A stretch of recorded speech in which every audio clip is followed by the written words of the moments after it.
Because I've had such don't I don't have the energy. Ugh, I don't even know if I want to say long day. I did not get a proper sleep because they were supposed to come. By the way, I didn't have time for makeup, and they put these tights on because they're trying to pull it, but I don't have nails to show it's like stretchier. Sometimes the ones I like to wear are so tight, which I love, but I could take a little. I don't have the time or the energy. So I'm like, and then I have this like it feels like a Halloween, like a sea angel because I was like light heels. I have these with the seashells, so gonna be fun as we read our Halloween dragon book. So they were supposed to come at 10. They did not come at 10. And I had such trouble sleeping because I was like, oh, I have to be up because they were going to text me to bring the dog in before they come. And I thought if I don't do that, what if they don't come? And also to pay them. So I thought I had such trouble sleeping. I got just not even an hour. Like it doesn't even count. Probably I didn't get any sleep really. And then um that's before 10, then almost like 11. Then I fall asleep until about 1:30 because my sister calls me and I don't know if I've ever known myself to be that, like, out of it, like, I couldn't even talk, like, getting words out was not just a struggle, it was like a different voice, and so I was like, "I'm waiting for them to come." 'Cause she was like, "Hi." I forget what she said, but she was just really working. I was like, "Let me let Fila out," because I thought, "She must have to go out, it's 1:30, she hasn't been out." So then I let her out, and I'm glad I did, 'cause I go back I said to her, "Okay, I really need to try to get more sleep." So I was like, I'm gonna I'll wake up like when they come if they come. So I'll talk to you when I wake up either way. Like if they come or if they don't when I wake up. Okay. So yeah, call me when you wake up. Okay. So then it was like uh two two something. She calls me, the lady with the tree, and is like, I'm running late. Sorry, I don't know if you got my text. And I just saw it. She had texted me, but like a couple minutes earlier than that. And I wouldn't have heard it in my sleep. So I was like, no. She's like, I wanted to know if it was okay if we still come because I was running late. I explained most of this on the other side. Oh, when I was showing you everything, but just to let you know how tired. So, because I'm even putting together now how little of sleep I got. If my hair looks greasy, it's not. Well, maybe because it's like rosemary oil last night, and then I washed it out as like a treatment. It feels really soft, but it's I mean, I've taken 3 showers since you've seen me last, okay? I'm not dirty. Um, and then I get a call after 3, I think that's when I wake up. What time was it? Maybe I could check my phone. Um, and she says, "Hey, somebody stole our ladder." I think her partner was gone and he was gonna come. I don't know. She's like, "Could I borrow your ladder? Do you have a ladder I could borrow?" And I think I do. Oh my gosh. I'm like, guess I'm getting up. And so I wouldn't be message would be my I go and open the garage and she's like, I would love to help you with this. We could do this. We do everything. Like we could do your garage. Oh, here we go. I got the call at 1:57, so around 2 and about her coming. And then 3:19. So that's when I officially woke up, I guess. The 3:19. But that's not much sleep. Because when did I officially go to bed, right? Like anyway, you girls tired. I'm very excited to read to you. And I got my sea angel heels on. But that's how it's been. But I can tell. My voice, because then I called my sister, like I said. I talked to her for a bit while I had a couple coffees. She wants to talk tomorrow. Everything's fine, everything's good. Um, and then I went outside, and that's when I talked to them, and so they're gonna come back tomorrow. They gotta take the stuff for the dump. They were talking or she was talking about my my filter tank, so we'll see what happens with that, but you're mostly up to date. Appreciate Oh, thank you. Oh, thanks for not being upset that I'm late. I really was it's just a little, frittata microwave expired in my mouth. I have something to eat. But I'm here. And, new book that we started last night. I think in, I wanted to say a lobby conference, okay? They were they were conferring, about magic and stuff. Let me pull you guys up here.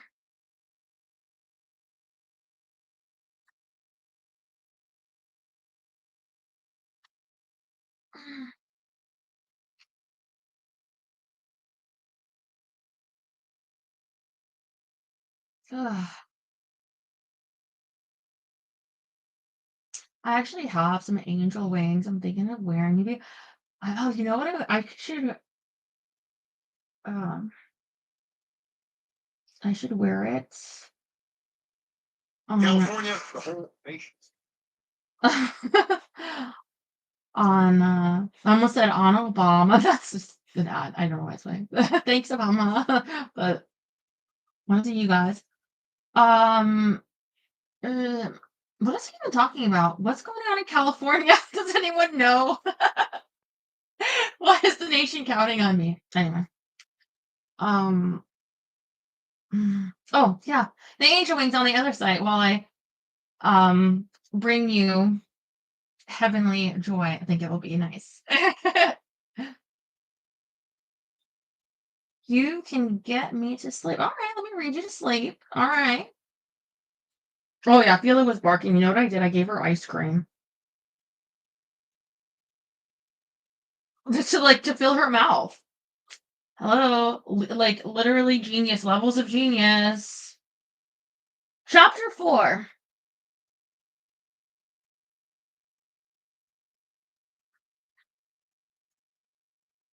Where did I cut off? I can't even see my pretty purple bow. All right. By the time the evening was over, I'd been stabbed, propositioned more times than I could count, and had my amulet stolen. And that was before the real action started. Okay. It's funny because at the end of the last chapter it says at last things were looking up. Comedy gold. Oh yes. I wanted to put on something nice for Jerry. Yeah, I remember. Because it is Jerry's birthday. I wrote him last night. I was like, a present for you tomorrow. Although we're gonna have a fun call in. Arthur, you should sing to Jerry, okay? Um, but yeah, I got more costumes I should wear for you, but we love you, Jerry.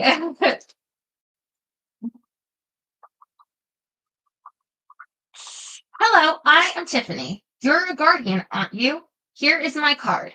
I am a professional virgin. You will please let me know if you have any need of my services. Oh my god, I didn't even know that was a career field. Mm, You know, there there's a job for everything. The pretty blonde woman who sat next to me at the large round table smiled an aggressive smile full of teeth and passed business cards out to everyone at the table, laying one in front of Jim's plate. Is that your demon? How large it is! I knew a guardian once who had a pet demon, but it killed her one night when she was cooking a lobster. Wait, what? Oh, thank you, Jerry. I wish I could Marilyn Monroe. Happy birthday to you. I don't know why I got the breathing. Maybe I pull up the microphone closer. You think I kind of breathe it out. To you. um. Oh yes. Killed her while she was cooking a lobster. The demon tossed her into the pot of boiling water. It was very sad. I wept pearly tears of sorrow. I stared at her for a moment before turning my gaze to my other side, where Jim sat, and gave the demon a good glare.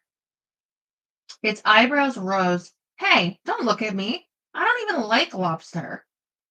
Who's new? This is my fifth goddamn conference. Tiffany chirped happily, giving us all another blast of her toothpaste commercial white smile. Ooh, fruit cups. I love fruit cups. Fruit is the flower of our souls, don't you think? All right, we need to kill Tiffany. You are the flower of my soul, you guys.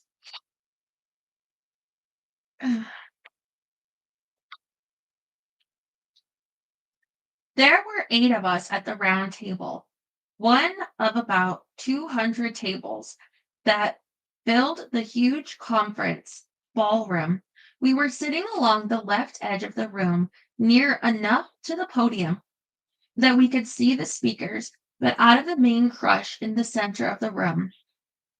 I am Monish Lakshman Menon, and this is Tej, my apprentice. I am a part-time oracle. The speaker was a small, dark-haired man with lovely large brown eyes. He spoke English with great precision, biting off each word as if it was afraid he was afraid it was going to escape from him. Next to him was a friendly-looking young man of about 18, dressed in a faded t-shirt and a sports jacket that was probably 2 sizes too small for him. He smiled at us all as his mentor continued. We are from Bangalore, that is in India. Oracles, part-time ones at that.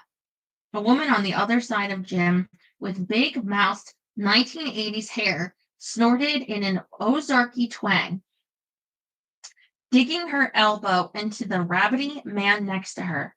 Honey, you haven't seen an oracle till you meet my Hank. That's Hank O'Hallahan. You've heard of him, of course. We were on Jerry Springer. Show him what you can do, Hank.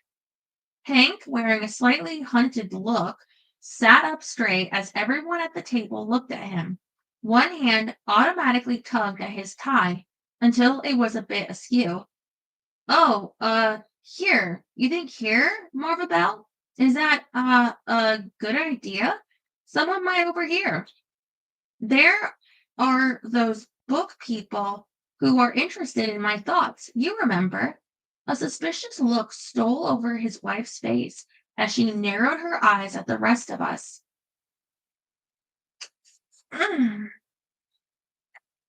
You're right, Muffin. You shouldn't show them your stuff. Not right out here where anyone could steal your wonderful deep oracle thoughts and sell them to publishers. You just never know about people. Silence descended at our table with a thud. I stared at the atrocious Marva Bell, surprised and outraged on behalf of everyone she just insulted. Before I could inform her that I doubted anyone would be interested in stealing Hank's oracular thoughts, the 8th person at the table, a middle-aged black woman with bright red glasses and a dramatic white streak down the middle of her ebony hair, spoke. Hello, my name is Nora Charles. No relationship to the fictional character, I assure you. And I live in London. I'm a guardian. And this is my 5th conference. I have a dog as well, she added, smiling at Jim. His name is Paco. He's a chihuahua, but he's not a demon. I see you're still blind as a bat, Marva Bell said, making a grimace that no doubt passed as her version of a smile. Just joking, honey. You know me. Yes, Nora said, in a very neutral tone of voice that spoke volumes. You know each other? I couldn't help but ask, glancing from the rather garishly made up Marva Bell to the quiet Nora. I was a guardian too, years and years ago, when I was young and foolish. Marva Bell said, cutting across Nora's response. Nora and I studied under the same mentor for a year, but I gave it up when I married Hank. Oracles are just so much more important than guardians, you know? And you? Monish looked at Jim and me, thankfully ending the embarrassed silence that had followed Marva Bell's verbal slap in the face. I tried my best to look poised and not at all like the sort of woman who falls down into hotel lobbies. Oh, hi, everyone. It's a pleasure to meet you all. I'm Ashling, and this is Jim, my demon. This is our first conference, and as you might have guessed, I'm a guardian. Kind of, not quite, but I hope to be, I think. It depends on whether I find a mentor or not. 5 sets of eyes opened wide, then hurriedly looked away from me. The sixth, Nora's, watched me with a faint frown, wrinkling her brow. You are not yet a fully trained guardian? Her eyes slid over to Jim. But you have a demon. Yeah, but Jim is kind of a mistake. The demon sniffled in mock sadness. You mean that you and Daddy didn't plan to have me? Oh, the pain. Oh, the heartache.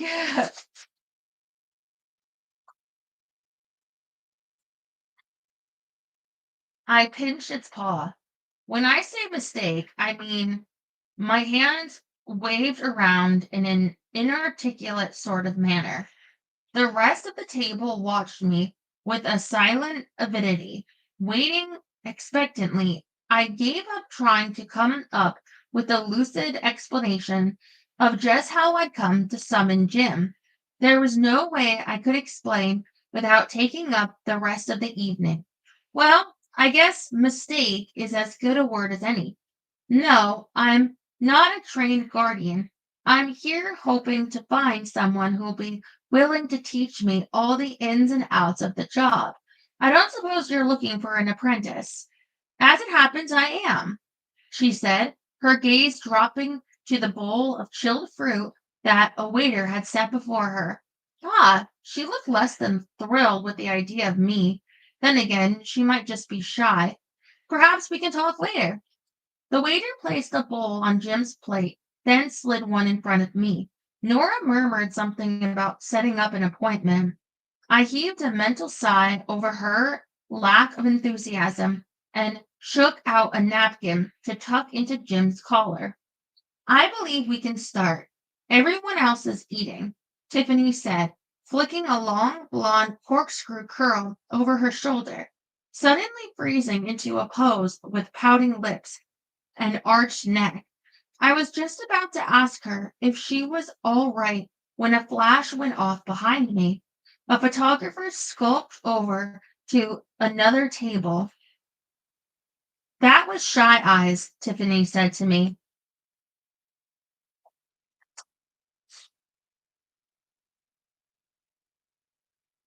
Her soft Middle European accent giving an odd but pleasing lilt to the words.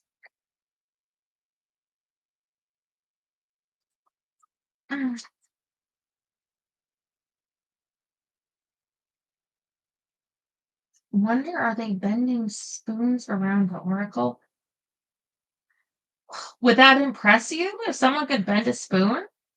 Is that the the mark of real magic if you can bend a spoon? First of all, you just need like a really cheap spoon. It's not like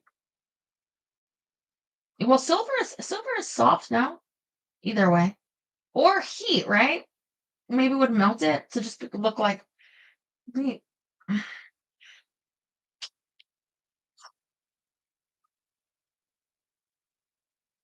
it's from the Matrix. Well,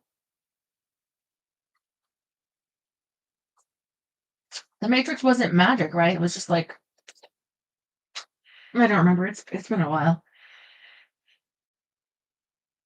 Mm. Of course, you watch it every day because I have like long leather jackets, but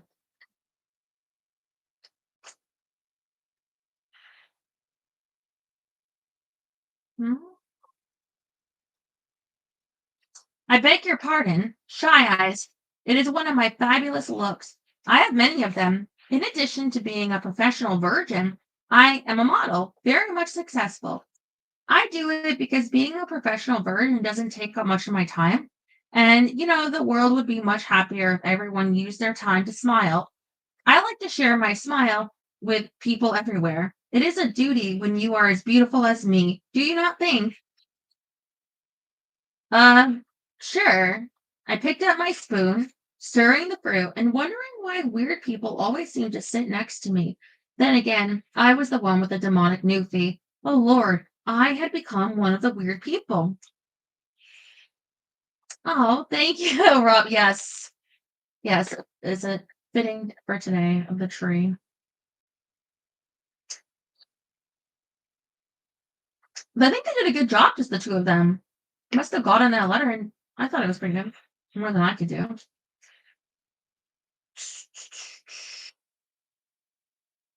On the far side of the table, a man passed behind Montish and Tej on his way s- to his own table, pausing to look at me in the eye and say, "You will spill fruit juice on your breasts."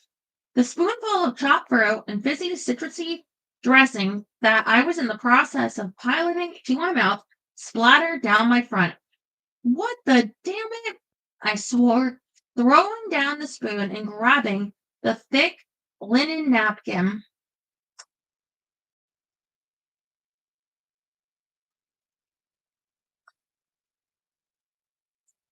What is this? The Matrix? Okay. Yeah, I haven't seen it in a while, so I don't know. I just remember the guy like couldn't tell that the steak had no flavor or something. I can't know. Anyway, they got like a cinnamon coffee over here, so this must be the Matrix because I can taste it. So you're right. I got my 12 chakras going for me. Um, who the hell is that man? And why is he doing this to me? Oh, Tiffany said, making a sad little face as I dipped one corner of my now sticky napkin into my water glass. She actually said the word tisk. Maybe your demon could lick it off for you. Yeah, Jim said with a leer on its canine lips. It seems such a shame to waste good soul flowers like that. You move your tongue 1 inch toward my breast, and I swear I'll get a grapefruit knife and saw off your. Sheesh, I was just offering to be helpful. Some people. Jim turned its attention back to its own fruit cup, one massive black paw holding down the flared bottom of the sorbet dish. That gentleman is Paolo di Stefano, Monish said. He is a diviner most extraordinary. He also works with me for the committee. Ha! Diviner, or so he claims, Marva Bell added with a sniff, patting her husband's hand. Hank could be a diviner if he wanted, but I told him no. His talents would be wasted doing simple divinations. His gift is much more profound than that. Spoons clinked on glass as everyone slurped down the fruit. I finished cleaning off my blouse, trying desperately to shift the sodden material so that the wet spot wasn't quite so obvious. Mentally, I cursed my decision to wear the sheerest and most elegant of my bras under the peasant top. It did nothing to disguise my breast beneath the almost transparent wet gauze. Bully for Hank, I murmured, jerking my blouse to the side so the wet spot was more or less under my arm. The silence that resulted made me very aware that I had once again put my foot in my mouth. I offered a smile to a tight lipped Marva Bell. Sorry, I didn't mean that to sound as obnoxious as it did. To be honest, I don't quite have a grip on this whole diviner slash oracle thing. Can you explain the difference to me? An oracle is one who provides counsel upon petition of the person seeking advice. She answered in a stiff voice, carefully spooning up her fruit without spilling a drop. Oracles guide our lives with their sage wisdom. Diviners are nothing more than charlatans, mind readers in their ilk. Jim finished with licking out its dish of fruit, leaned its head on my shoulder, and stared at my uneaten portion. Much as I would hate to disagree with the gracious lady, Monish said in his soft Indian accent, diviners are not mere charlatans or mind readers. They are known best for their ability to see into the immediate future. Many, such as Paolo, feel obligated to tell those around them of any mishaps they foresee. A soft voice spoke in my ear. You gonna eat that fruit nipple, girl? I looked down. My blouse had untwisted itself, my breast all but bared beneath the wet material. Son of a... I jerked the scarf off my hair and wrapped it around my neck so that the ends hung down over my exposed breast, shoving my dish over to Jim's plate so the demon could eat the fruit. I appreciate the fact that this Paolo guy feels it's his duty to tell me when I'm about to trip or spill food, but I can't help but feel that it is his warnings that are causing the events. Schrodinger's cat, Nora said, nodding her head. We all stared at her. Quantum physics, you know. A man named Erwin Schrödinger proposed a mental experiment involving a sealed box containing a cat. What the fuck? A bottle of poisonous gas. God, sociopath. Send the guy to jail. And a radioactive mineral. The mineral is such that it has a 50-50 chance of decaying during the time the cat is sealed in the box. And if it does so, it will release the gas and that will kill the cat. You know, that's mean. Poor kitty, Tiffany said. Her brow wrinkled in a scowl. I don't believe in testing being conducted on animals, even mental testing. It is wrong, does not make for happy thoughts.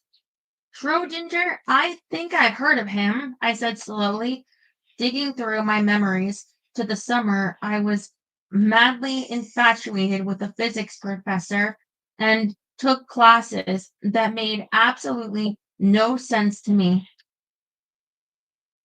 Why wouldn't you use like a snake or like something evil, not a kitty? Uh, didn't the experiment have something to do with observation of the cat determining whether it was alive or dead? Oh, I see where you're getting at. Paolo telling me what he sees in my future, he influences it. Nora nodded, her dark eyes glinting behind the lenses of her bright red glasses. Exactly, just like Schrodinger's cat, until Paolo speaks. The future exists in many states, but as soon as he tells you the future, it becomes real. Cheap parlor trick, Marvabelle said, her expression sour. Oracles offer much more profound guidance than simply predicting someone's clumsiness. Oracles offer words to influence a lifetime. Really? I looked at Hank. He didn't look much along the lines of a lifetime influencing man. He looked like an uncomfortable, slightly sweating bald man with a sizable beer belly. So, how do you do the oracle thing? Does stuff just come to you, or do people seek your advice, or what? Hank opened his mouth to speak, but his wife spoke before he could. Hank is from the classical school of oracles, she said, with a pointed look at Monish. First, he communes with the god and goddess of all being. Then he lights a special blend of herbs that allow his mind and soul to merge into a higher plane. At that point, he is tapping into the wisdom of the ancients, and he is open to questions from those seeking his advice. I bet I can tell you just what sort of herbs he likes too, Jim said, sort of voice. Okay. I stifled a snicker. Careful to keep it soundless. I might not think too much of Marva Bell's boast, but I was new to the society, and it behooves me to mind my P's and Q's. We discussed the various ways oracles consulted their sources of wisdom, and then the conversation turned to upcoming workshops and events of the conference. By the time the banquet was over, my head was spinning with thoughts of water altars, Argentinian curanderismo, 10 signs that your significant other is a soul stealer. I could have used that advice before I married my ex-husband. And, of course, the demon tormenting workshops, so popular that 3 separate sessions were planned. Tell me you're not going to any of them, Jim demanded as I walked him out to the side lawn, which I'd been told was the area reserved for dogs to do their thing. Oh, I don't know. I think they sound interesting. I might pick up some techniques to keep you in line. Yeah, like you need to learn any more ways to make my life a living Abaddon? He stopped next to a large laurel bush. I moved over to a small wooden bench, almost obscured by a rowdy group of azaleas, and breathed deeply of the night air. It was scented with the perfume of midsummer flowers, tall gladiolas, delicately colored roses, early blooming mums, and beautifully waving beds of poppies in almost every color. The dog walk was a long, narrow stretch of grass that was bordered on 3 sides by a woodland copse, the tall fir trees casting long shadows that sent inky fingers across the grass. This really is a gorgeous city. It has exquisite gardens, I said, allowing myself to drink in the beauty of the surroundings. Despite the big hotel and conference complex a few hundred yards behind us, it felt as if we were totally alone in a little piece of paradise. Hello, remember me? Jim asked, a pointed look on its face. You can still see me. What? Oh, sorry. I turned around, giving the demon my back so it could do what it had to do without a witness. Jim didn't mind that I had to clean it up after it performed its outdoor activities, but experience had proven that privacy was necessary to the act. Since I didn't want to spend all night out here waiting for the demon to take care of business, I strolled down the lawn toward the firs. The sun was a burnt orange ball, half disappeared behind the distant hills, but it didn't seem to lessen the heat of the day very much. The shade of the dense clutch of trees looked cool and inviting.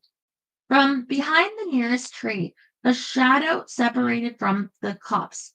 Before I could suck in a startled breath, a familiar figure lunged toward me. The street thief who had tried to rip me off at the train station slammed his fist into my shoulder, sending me flying backward into another tree. He jerked at my belt, half pulling me forward onto him. Hey, I yelled, suddenly realizing what was happening. I had tied the amulet in its soft leather pouch to my belt in order to keep it safe with me, in case anyone had thoughts of searching my hotel room while I was out. It had happened in the past. Stop it! Help! Jim! The young man snarled something as he pulled at the amulet, but I had tied it with a couple of sailor's knots, guaranteed to withstand even the most nimble pickpocket's fingers. I'm busy here, Ashling. Jim's voice drifted down the lawn as I struggled with my assailant. The man grunted when I stomped his foot, retaliating by slamming his elbow into my jaw so that I reeled backwards.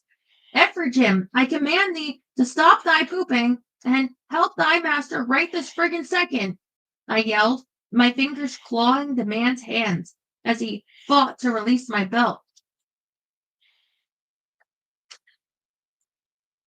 Fires of Abaddon, Ashling. Don't ever do that to me again. It's bad for my prostate or something. Hey, who's that? Get him, I snarled as the man spat an oath at me in Hungarian. Before I could clarify to Jim just how I wanted the demon to attack, one of the trials of being in command of a demon was that you had to give it very specific orders.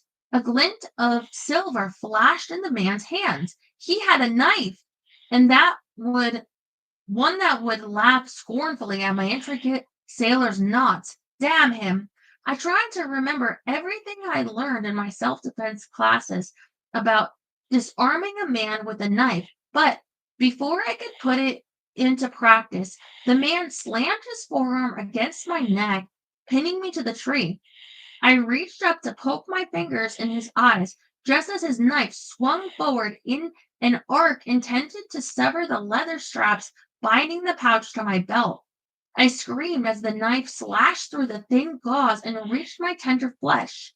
Jim yelled something in Latin and lunged at the man, but even as I struggled to disarm him, he cut the thongs to the pouch and bounded away, a quick silver shadow in the woods. I slumped to the ground, cradling my arm.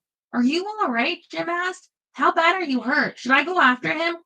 Yes, I answered, rocking with the sharp, burning pain that snaked up my arm. Really? Jim looked into the dark woods. You want me to chase him? He's got a knife, Ashling. A voice shouted behind Jim. Yeah, he also has my amulet, and Uncle Damien isn't going to forgive and forget if I lose another priceless object. Demon, I order thee to. A man loomed up behind him, immediately crouching down next to me. Are you injured? I smell blood. Allow me to see. I am a healer. You can smell blood? I asked, momentarily disoriented by the man who bent over my arm. All thoughts of the amulet evaporated as he lifted his head and his silver eyes laughed into mine. Yes, I can. It is not a bad injury. I believe no muscles or tendons were severed. You're a dragon, I interrupted, noticing the slightly elongated pupils. His skin was a warm brown, his long hair pulled back in a ponytail, but it was his eyes that held my attention. Bright silver, like illuminated mercury, they glinted through the darkening shadows, exotically tilted, full of secrets and mysteries. Hmm. I don't trust him. I feel like he's connected to the theft. I don't know why. I'm just saying. Mm. Yes, I am. How perspicacious of you. I am Gabriel. Mm,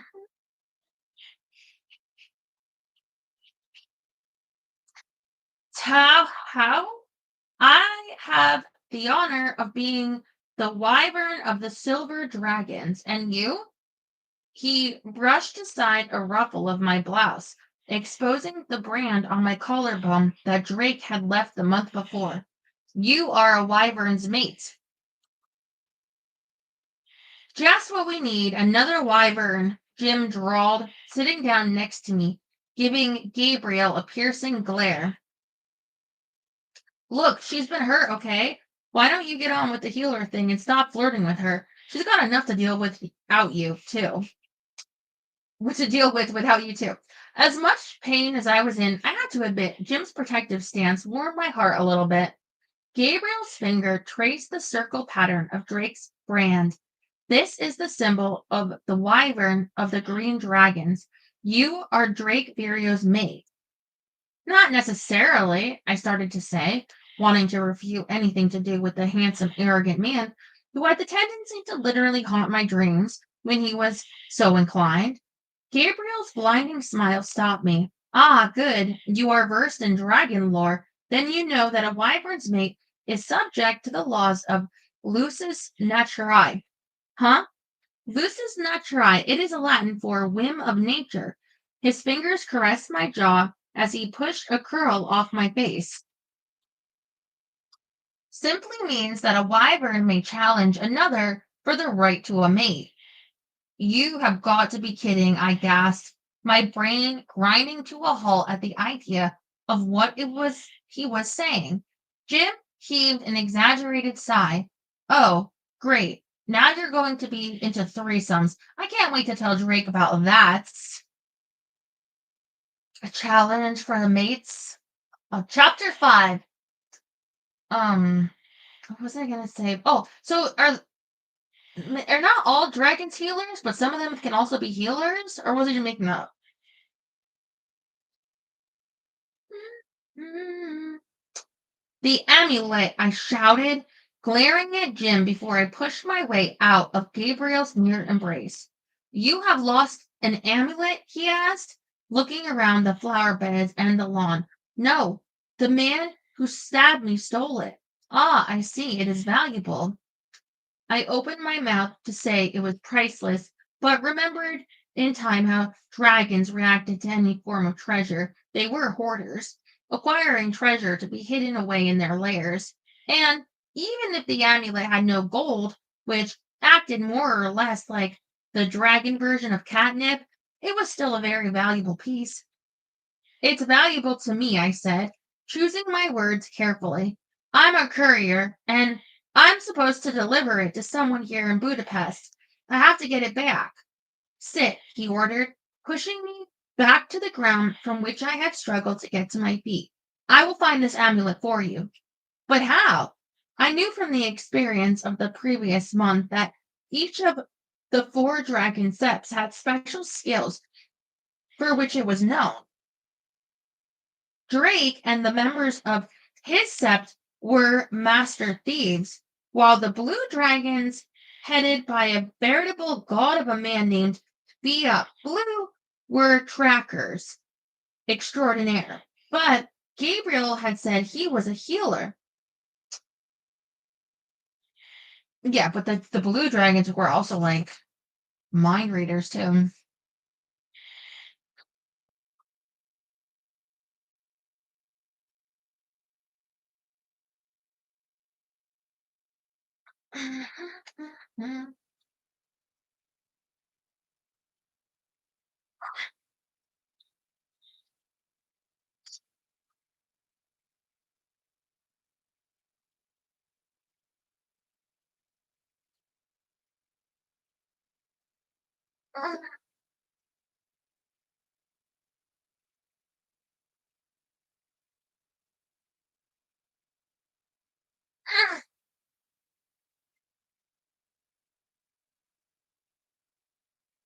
I'd rather be a healer. I think being a healer is probably the best power.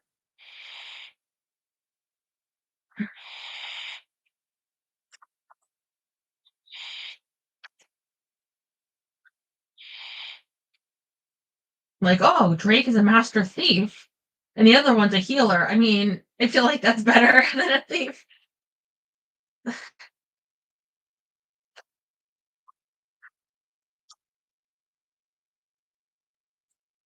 The one who attacked you has your blood on him. I will find him, but first I will attend to your wound. Gabriel lifted my arm and bent his head over it. For a second, I felt an abnormal fear that he was going to bite me, but it wasn't his teeth that touched my skin. His mouth, lips, and tongue caressed the bleeding gash. I sucked in my breath at the intimate feel of his mouth on my flesh, partly disgusted by the thought of what he was doing, another part, a dark, secret part, strangely intrigued. His breath was hot on my arm, and for an instant I thought it was dragon fire I felt licking along my skin, but that couldn't be right. Drake was the only dragon whose fire I could feel.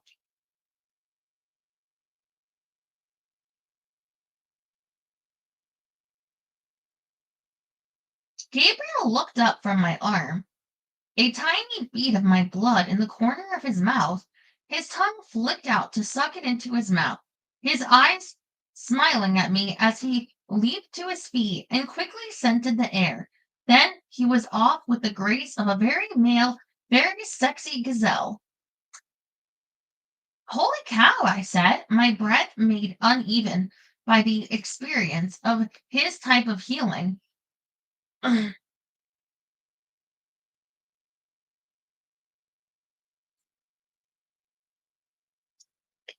going to tell Drake that you have a new boyfriend, Jim said, watching me with unreadable dark eyes. One who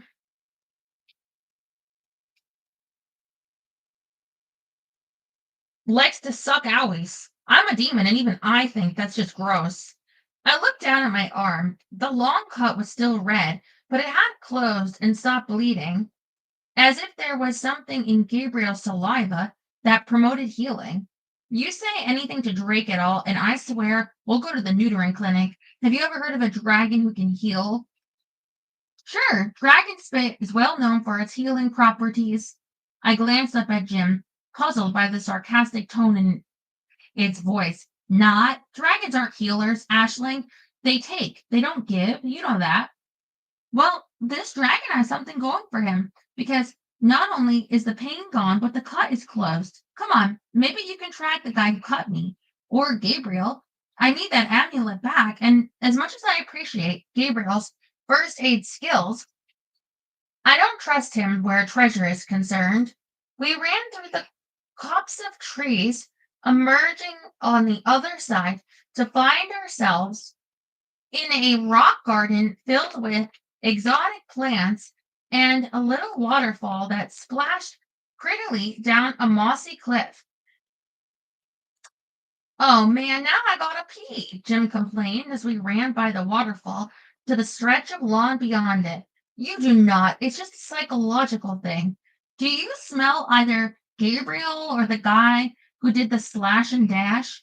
What do I look like? A bloodhound? I'm in Newfoundland. We're water dogs. We don't do the tracking thing.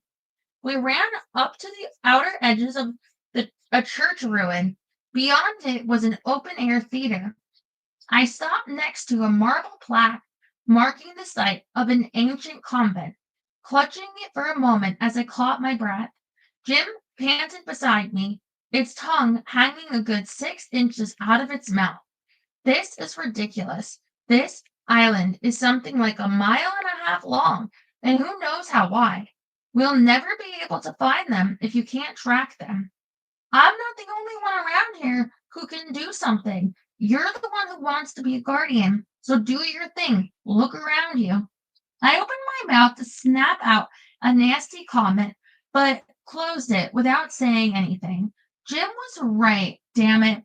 One of the abilities I had discovered the month before was that I could see things not apparent to the visible eye by opening myself up to my environment, allowing what a very wise woman in Paris had called the possibilities to become clear to me. Why does everyone in the other world seem to have a quantum physics degree? I grumbled as I straightened up, closing my eyes and trying to claim my distraught mind so I could really see the world around me.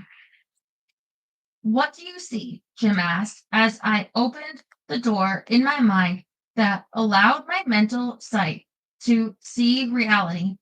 Jim backed away from me as I stood next to the wall bearing the plaque. Beyond Jim, the ruins of the convent shimmered in the night, the walls stretching and yawning as if they were alive. Before my bewildered sight, the convent came to life, the broken walls slowly rebuilding themselves, dark figures moving gracefully down paved pathways, a bell tolling somberly in the distance. Ashling, do you see Gabriel or that mugger? Two of the dark figures glided toward me, their heads covered by white coifs.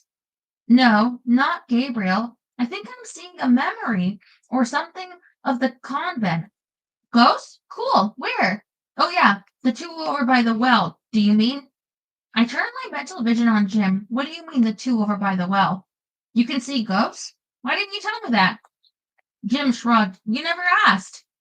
I sighed and turned to look beyond the convent ruins, my mind's eye scanning the gardens and tiny forests that curved around the south end of the convent. Ash, the grass is on fire. Really badly? I asked without looking down. One of the side effects of using my mental sight was that I pulled some of Drake's dragon fire as a form of power. Unfortunately, I didn't have the control he had, and it tended to get away from me. Not bad, just a ring around you, but it's a good thing those two nuns next to you are already dead, or they'd be barbecue. I spun around. Two ghostly nuns stood right behind me, their faces eerily semi-transparent ovals in the dark of the evening.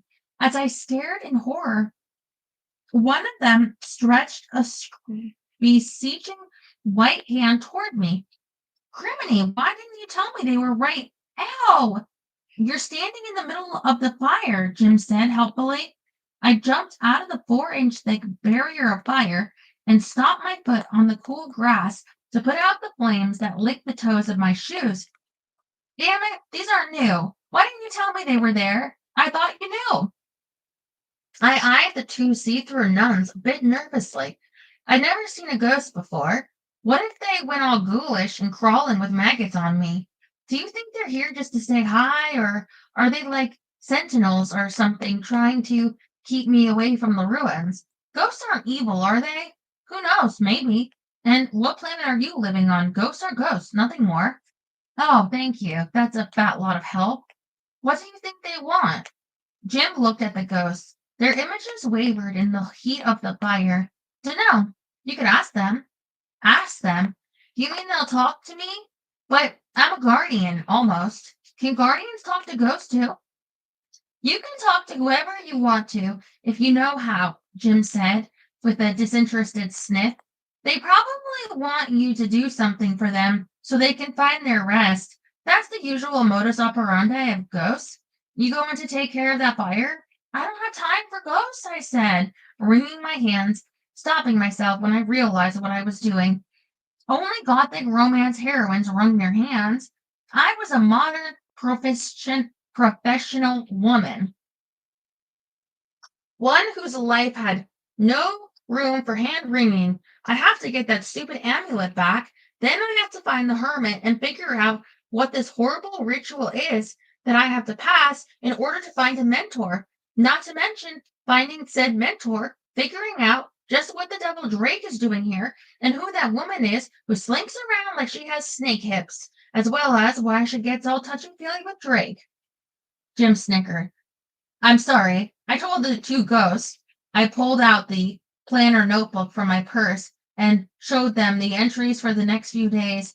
I just don't have room for ghost problems in my schedule. But if you like, I can mention you to some other Gotham people, and perhaps one of them would come out here and take care of whatever it is you need taken care of.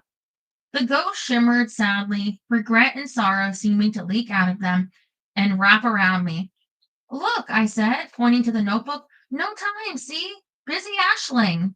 A woeful dirge drifted on the upper reaches of the evening breeze. Maybe they don't speak English, I said to Jim, before turning back to the ghosts, dredging through my memory for the appropriate phrase. Kozanajuk Haji Nem Do Hanzik. Jim began coughing. The nuns shimmered some more, a bit aggressively this time. Well, sheesh, I said, closing my notebook and tucking it away in my purse. I'm sorry if my apology.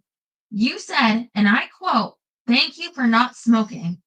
If my request that they not smoke didn't go down well, oh hell, Abaddon, right. I'll pencil you in for Saturday morning right after breakfast. I was going to get an herbal massage, but I'll come here instead. Is that copacetic with you guys? The ghost's fingers waved for a moment as if they were considering it. Then they slowly dissolved into the night. I'll take that as a yes, I grumbled, as I turned to face the gardens, a stretch of woodland that ran down the island, my mental vision seeing only shadows of the things not touched by the other world.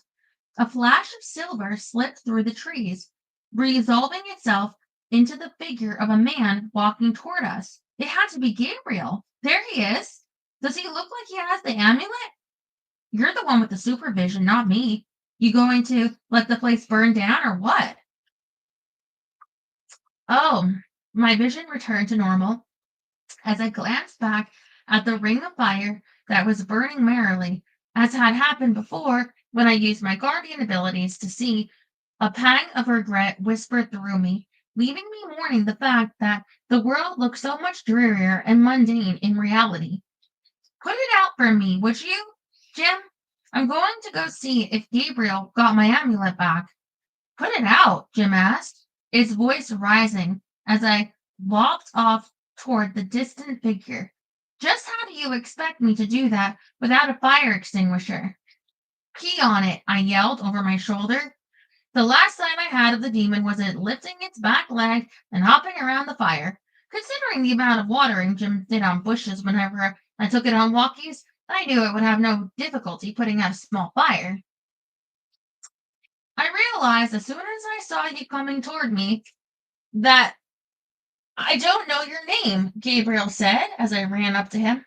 It's Ashling. Did you find the guy who stabbed me? Did you get my amulet back? Gabriel made a courtly bow, his teeth flashing as he smiled at me. We had met near a stone path that cut across the island, a street lamp flooding the ground with a pool of yellow sodium light. Even with that dim illumination, I could see the molten silver in his eyes. As he held out his hand to me, it is my extreme pleasure to meet you, Ashling the mate. You found it, I yelled, relief filling me as I snatched the crystal amulet from his hand. Overjoyed, I threw my arms around him, pressing a kiss to his cheek in gratitude.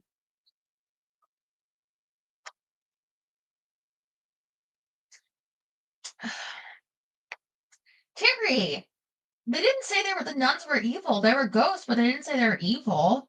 This is what you do. You have a thing against nuns. You have anti-nun bigotry where you think they're all baby stealers.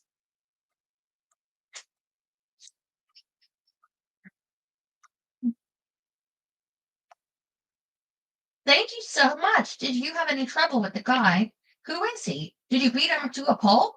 Thank you, thank you, thank you. He chuckled as I hugged him again. Then he stepped away. I had no trouble tracking the man as he carried the scent of your blood. I'm afraid I had little time to question him about his actions, feeling you would prefer a return of your amulet to an interview with the attacker. He had two young companions waiting for him at a dock on the pest side, so alas, I was not able to beat him to a pulp.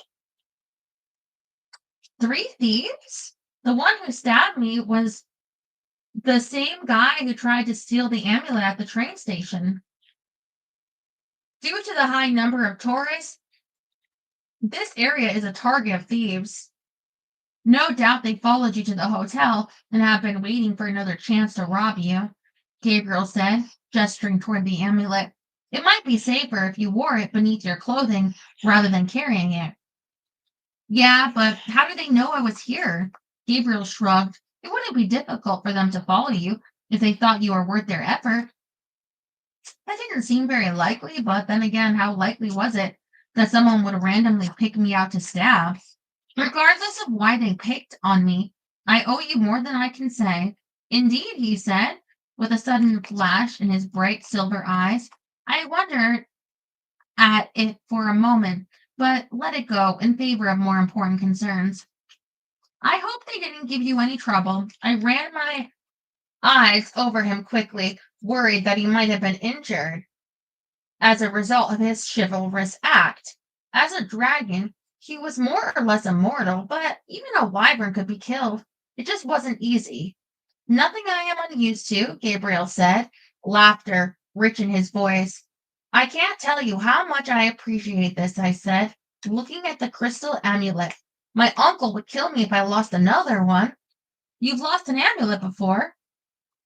He walked with me as I started toward the ruined convent where I left Jim. Not an amulet. No, Drake stole an aquamanile that I was transporting last month. A gold aquamanile. Gold, he said, and a varicious light glowing in his eyes. I swear he all but licked his lips at the word. He paused, putting his hand on my arm to stop me, so I faced him, his chin tilting up as he scented the air. I thought so. You are wearing gold. Just a tiny bit, I said, pulling away from him. I slipped the amulet's chain over my head, tucking the crystal down beneath my peasant blouse so it rested next to the tiny green jade pendant that hung between my breasts. It's a jade talisman given to me as protection against dragons. It has tiny little itty bitty gold touches on it, that's all. Drake himself said it wasn't valuable or worth his time. I do not necessarily share Drake's opinions, Gabriel said, his hands on my arm again as he halted me. Oh, for heaven's sake, here, see? Just a jade dragon, minuscule amounts of gold. Happy now? The dimples that had been hinted at in the slight indentations in his cheeks flared to life as he grinned at me. I would not take it, even if it was made of solid gold, Ashling. It is yours. I'm not a thief. You wouldn't? I didn't want to come right out and say I don't believe him, but I had some experience with dragons. Gold was irresistible to them. No, did I not just return to you the most valuable piece of what looks to be 15th century jewelry? I am not a thief like your current wyvern. I am a healer first and foremost. I am interested only in benefiting mankind and womankind. Healer? Uh-huh. Charmer, that's what he was. Full of charm and suave sexuality that I could feel, even though I was not man shopping or dragon shopping for that matter. Subtlety was obviously not his forte. Like I didn't notice that current wyvern he'd thrown in his reference to Drake. Valuable? My voice was a bit squeaky. I cleared it, licking my lips nervously. What makes you think the amulet is valuable? He gently pushed me forward, leaving his hand resting on the small of my back. It wasn't an unpleasant feeling, but I was aware of his nearness. I couldn't help but wonder if he was trying to put a move on me, or if he was just one of those touchy-feely sorts of people who like to maintain physical contact, or maybe he felt all manly and protective because there were amulet thieves lurking behind every tree. Or, better yet, maybe my feminine allure was just too much for him, and he was smitten with my charms.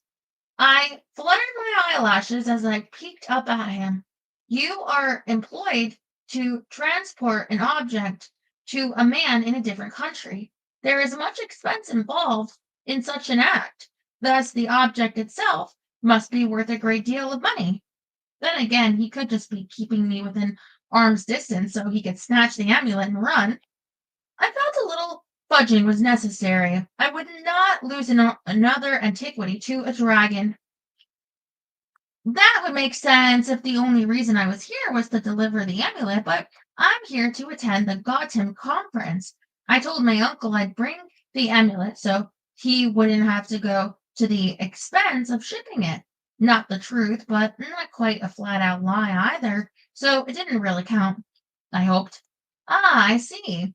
We reached the edge of the hotel's property, the side garden that was set aside for dogs' use. Beyond a low bank of rhododendrons, Jim sat chatting to the Swedish Moa.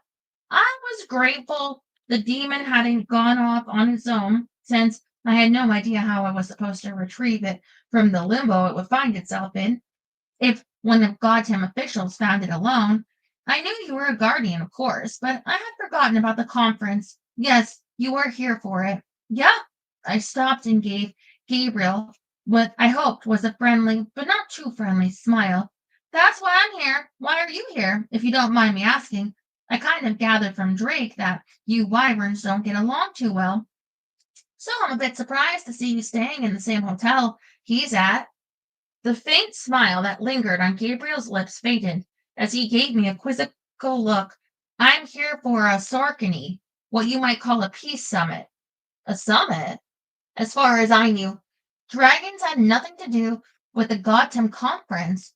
I'd checked into that before I registered, wanting to avoid the very situation in which I now found myself, in close proximity to Drake. What summit is that? He was silent for a moment before finally saying, I'm surprised Drake has not mentioned it to you. We are attempting to reach an accord so that the conflicts between the steps will cease. Drake and I are not the only two wyverns here. Fiat Blue and Lung Tik Chuan Ren are also here. I know Fiat, I said slowly, my glance sliding over to the hotel. A vague suspicion was forming in the back of my beleaguered brain.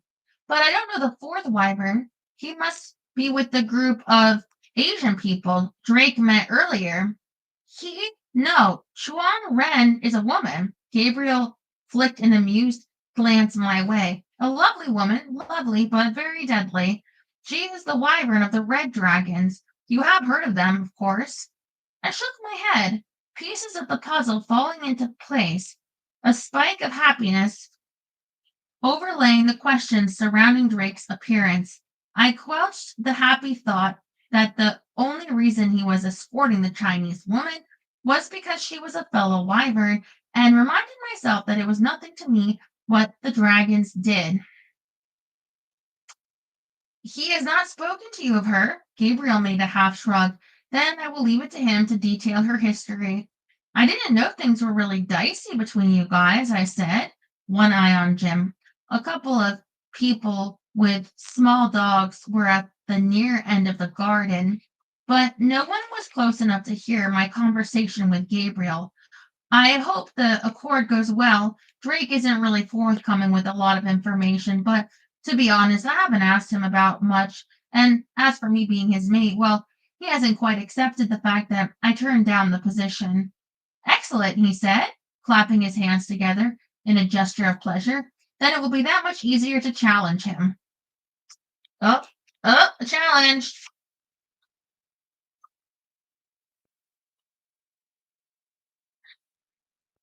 Drake's new girlfriend is the Asian lady, you think? All right. All right, we'll see. Let's see if that guess proves right. I shook my head. Not if you mean to challenge him for me. I understand that you said there's some sort of Latin rule that says you can claim another wyvern's mate, but this girl isn't into dragon swapping. So thanks, but no thanks. If you were thinking along those lines, not that I'm saying you were because we just met, but if you were, I'm not, so don't, okay? He laughed again, and I smiled in response. I had met only one other wyvern, but Gabriel felt different to me. He didn't feel powerful like Drake and Fiat did. His presence was warm, but not overwhelming like Drake's or coolly menacing like Fiat's. You are charming. I look forward to seeing you at the Sarkany. He bowed again and was off down the lawn before I could protest that he wouldn't be seeing me again, at least not at any dragon function. Moa stood as I strolled up to them, greeting her politely. The last thing I needed was to look like a raving idiot to a potential mentor. Your demon was telling me that you're a wyvern's mate as well as a guardian, she answered in response to my comment about the lovely evening. She looked me over again, a slight frown between her brows. Guardian apprenticeship is long and detailed. It is not something to be done in the spare time. A dragon's mate might have the ability to focus on her training, but a wyvern's mate has many more demands on her time. I glared at Jim for a moment before turning my attention to Moa. My demon is a bit confused. Drake is confused, in fact. A lot of people are confused, including, I regret to say, me at times. But I can assure you that I will throw myself wholeheartedly into my guardian training, and the dragons will not be an issue. Really? She tipped her head to the side, the long blonde hair sliding like a curtain of silver. But the dragons are having their summit here. That's just a coincidence. She interrupted me before I could finish. It is being said by all that the summit was moved to this hotel from one in Paris because you, the mate of the Green Dragon Wyvern, wish to attend the conference. Everyone knows the importance of the role of a wyvern's mate in negotiation, so for you to deny such gives me grave concern about your fitness as an apprentice. She shook her head, saying before she drifted off toward the hotel, I must give long thought to your candidacy. But I called out after her, sputtering to a stop, when it was evident my protest would serve no purpose. My fingers curled into fists as I glared at the innocent hotel. So, Drake, who lived in Paris part of the year, had the summit moved to the very hotel that was hosting Gotham convention, did he? And he never once bothered to contact me or tell me that he was going to show up here, obviously expecting that he'd fall victim that I'd fall victim to his sexy self and do whatever he wanted without saying much as boo in return? Ha! I marched forward, my jaw set as indignation roiled righteously within me. Jim, I want you to go out and find me a big long lance. I'm in the slaying mood, and I know just who I'm going to St. George. You know, that term has a sexual connotation. I gave the demon a look. Right, not important. Shutting up now. I hoisted my purse over my shoulder as I shoved open the door to the hotel. I was armed and ready for battle. Now, all I needed was for my foe to show his head and allow me to lop it off with a few well-chosen words. Chapter 6 113.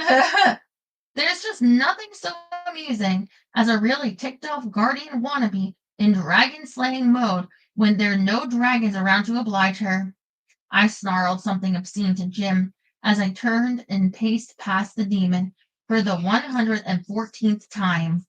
You're going to wear a trench in the carpet. Why don't you take a load off for a few minutes and I'll pace for you? 115. Man, I don't know. Could you make that face? Do you know the one of Amayon's higher demon looks just like that, only without the flame shooting out of the ears?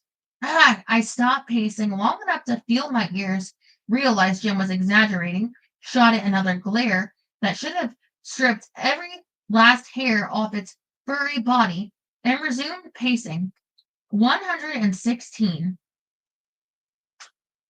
I just feel like if Drake really was there, moved everything there because she was going to be there, why didn't he protect her from like getting stabbed and getting like, you know, assaulted by those three people at the train? Yeah.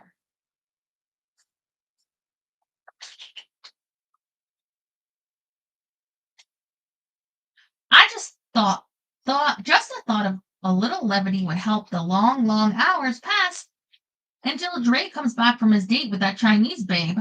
A growl welled up within me, but I squelched it along with a spurt of jealousy. I was not jealous of the red wyvern. I was vaguely, mildly interested, that's all. It wasn't a date. It was a dinner, a business dinner, with a bunch of other people. Drake's men and the Red Dragons. You can't date when everyone has bodyguards up to their armpits. 117. You know, you should consider switching to decaf. All this nervous energy can't be good for you. Oh boy.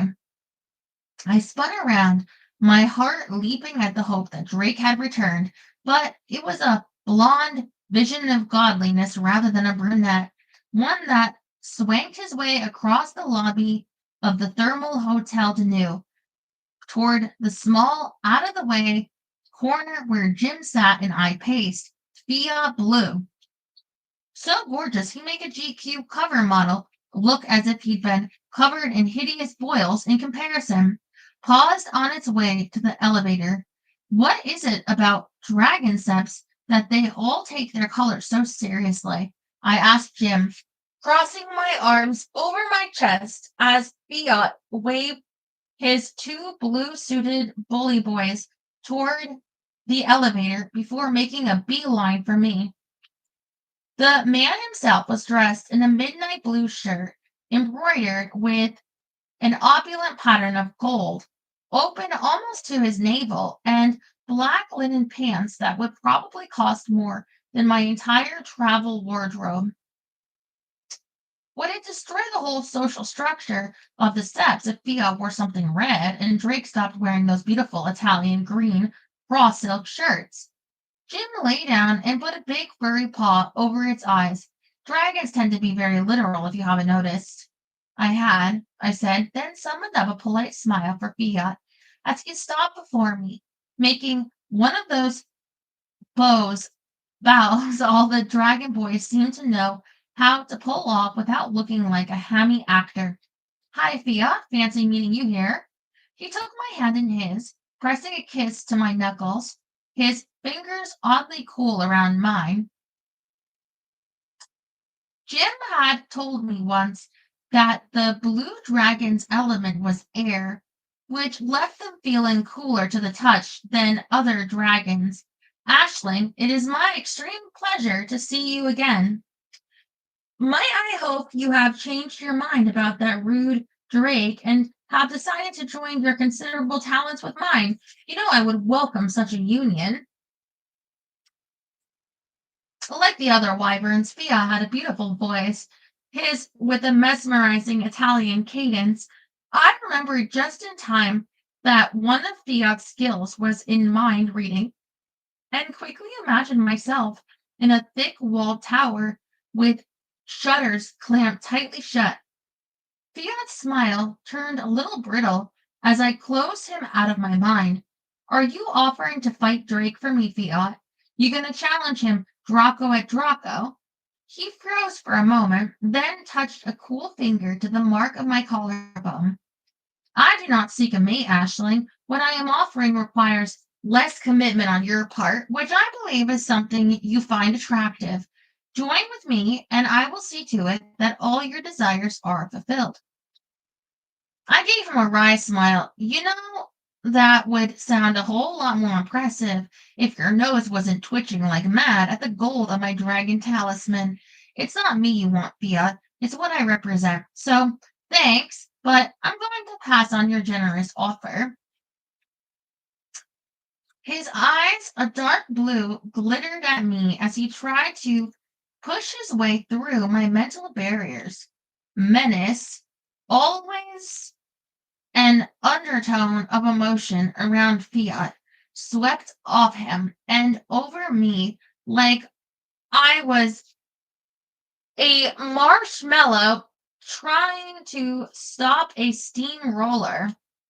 You would be wise to think most strenuously about your decision to ally yourself with Drake, Kara. I have much power. In the days to come, I will grow stronger, and I would hate for you to find yourself on the wrong side of that which cannot be avoided. Hyperbole and mystic aggrandizement, you mean? His eyes narrowed slightly as I smiled a perky smile at him. Your levity in moments of seriousness is known to me. I accept that you do not believe that of which I have spoken, yet I can only hope that you accept the truth in time, lest you too be destroyed in the coming battle. I thought you guys were here to discuss a peace accord, I said, a little shiver running down my back at the darkness within his eyes. Peace is a foolish hope held by your mate. He is blind to the truth, but he too will learn how dangerous it is to underestimate me. I wish you a pleasant evening, Ashling. I hope it will not be the last of its kind. I rubbed my arms as Fia moved off to rejoin his men, more disturbed by his vague threats and innuendos than I wanted to admit. I'm going to have to tell Drake what he said about a battle. Drake, Jim asked, sitting up to give my hand a reassuring snuffle. I patted the demon's head, the same Drake that only a few minutes ago you were muttering about decapitating and disemboweling. That Drake? Just because I want to kill him doesn't mean I want to see him destroyed. Jim just looked at me. Oh, right. Yes, I know. I answered the look with a wave of my hand. That doesn't make any sense. Stop picking on me. I'm tired and I'm going to bed. The last double shot latte didn't do me any good. The lobby was empty as we made our way up to the room on the 12th floor. In fact, we didn't see anyone but a couple of maids skittering around bringing extra pillows. and towels and such. I knew from speaking with the people I met at dinner that the bar in the basement of the hotel was the place to go and meet and greet.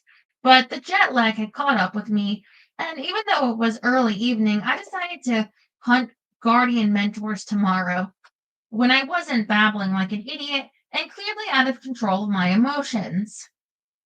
If Drake thinks he's going to come to me in a dream tonight, he's insane, I remarked to Jim as I crawled into the double bed.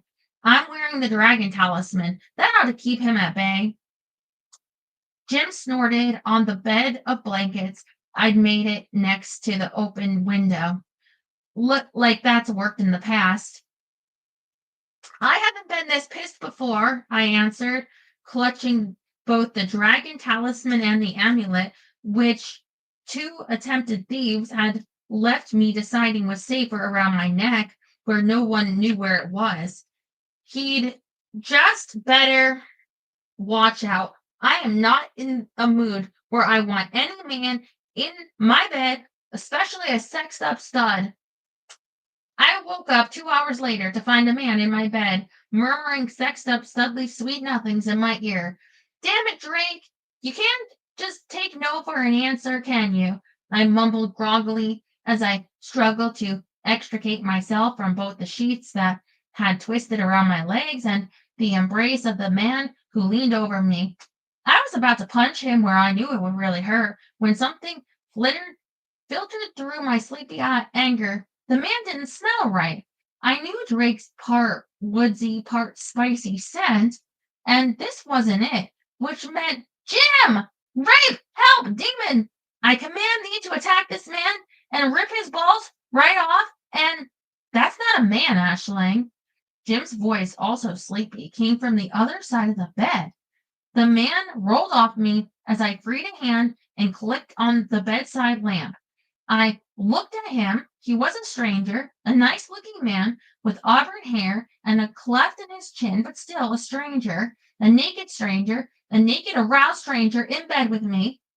The man smiled as he stretched, all of him. Oh, Jim, I may not have been around a lot, but I know a naked man when I see one, and I've seen one. Just who the hell Abaddon are you? And what in the devil do you think you're doing here? The last question was addressed to the naked man. His smile wasn't the only thing that got bigger as I clutched the sheet to my chest and scooted over to the edge of the bed, wishing, like the Dickens, that international security regulations hadn't required me to leave my pepper spray at home. My name is Piotr. I am here to pleasure you. What? What? I stared at the man. I beg your pardon? I am here to pleasure you. I will bring you many delights if you allow me. Oh, great. I had a Slavic gigolo in my bed. I glanced at the clock. It was only 11:14 p.m. Could this day possibly get any worse? Don't believe it, Ashling. That's not a man. Doesn't smell like one.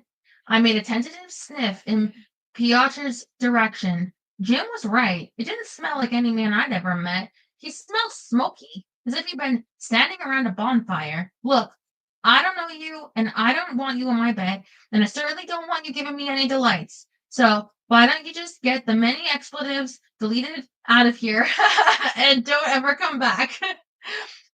Piotr drew a finger down my uninjured arm.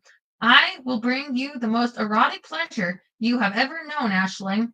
I jumped out of the bed, taking the sheet with me. Right, that's it. You have 3 seconds to get the hell out of here, and then I'm calling hotel security. 1. Piotr stood up slowly, allowing me to get a good long look at his attributes, which I had to admit were worth admiring. 2. He smiled again and spread his hands wide in a gesture of obedience. If you wish for me, all you need to do is call. I wrapped the sheet more securely around me, marched over to the door, flung it open. 3, I shouted as I pointed out the door. Piotr was gone. I stood open-mouthed by the door for a few seconds, then closed both before spinning around to face Jim. Where'd he go? I made a thoughtful face, disappeared in a puff of smoke. He what? Disappeared in a puff of smoke. You know, kind of like what Barbara Eden, babe, on I Dream of Jeannie. only without the blonde wig and wiggle hips. I didn't believe Jim. Men, naked, aroused men, didn't just appear and disappear in a cloud of smoke. I searched the room, examining the sign of the hotel immediately outside my open window. No ledge and a 12th floor drop to the glass ceiling of one of the thermal pools before finally conceding that maybe Jim was right after all. Okay, so what sort of creature appears and disappears on smoke? I asked the demon as we settled down in our respective beds. Lots, you're not asking the right question. I peered over the edge of the bed to where Jim was flaked out on its blankies. You know, you could just volunteer the information for once. I could do with a lot less aggravation in my life right now. I told you before that's against the demon rules. You have to ask the right question in order for me to answer. I sighed and lay back down on the bed, irritably readjusting the sheets so they weren't twisted around me. Although my nightwear was not heavy, a pair of thin cotton sleeping shorts and tank top. I was hot and sweaty, lying in the bed, the air conditioning unit having been deemed earlier in the evening more or less worthless. There was more of a breeze coming in from the open window than I had with the AC cranked up high. I hate demon rules. You know that, right? Yup. Good. So, what sort of a being shows up naked and wanting to play bed games and later disappears without a sign? Would that be a male or a female being? I slapped both hands on the bed. For heaven's sake, Jim, incubus or succubus, depending on the gender. Incubi are men, succubi are women, unless you're gay, and then they're vice versa, I think. I'm not too sure. I haven't had a chat with a succubus in a long time, so I'm not hip with where they all are on the alternative lifestyle issues. Incubus. I sat up and stared at the demon. Incubus, my hands waved wildly as I tried to think of a description of an incubus. The nudie boy toy spirits who come to women in the night and want to jump their bones. Yes, that sort of incubus. I guess that's a good place to stop for the night. Um, I will bring you many delights. Yeah, okay. Let me make sure. We'll pick it up there tomorrow, Thursday. Oh, Thursday. I'm gonna say tonight's trash night. Okay. Yeah, because today's Wednesday. Okay.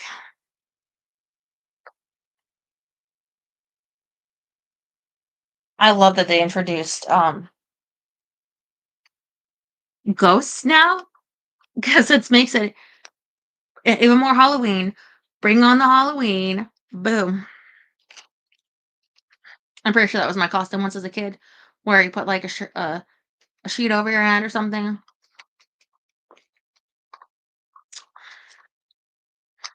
Look, we didn't have money. Like, anything now. I'm all about the costumes. I have to make up for it. Anyway, uh, yes, you sleep well tonight. Wish me some damn sleep tonight. Okay, it's I have been through it today with all this.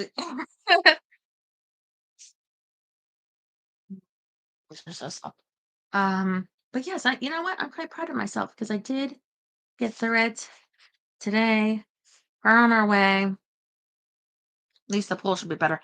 I don't know what's gonna happen with that other thing actually, as I don't know what she's talking about, but all right. All right. We'll see. I'll keep you posted, but in the meantime, your girl Stella, she got through it. She's still here. She loves you. Let me feed my demon. Yes. My demon snores. Happy birthday, Jerry.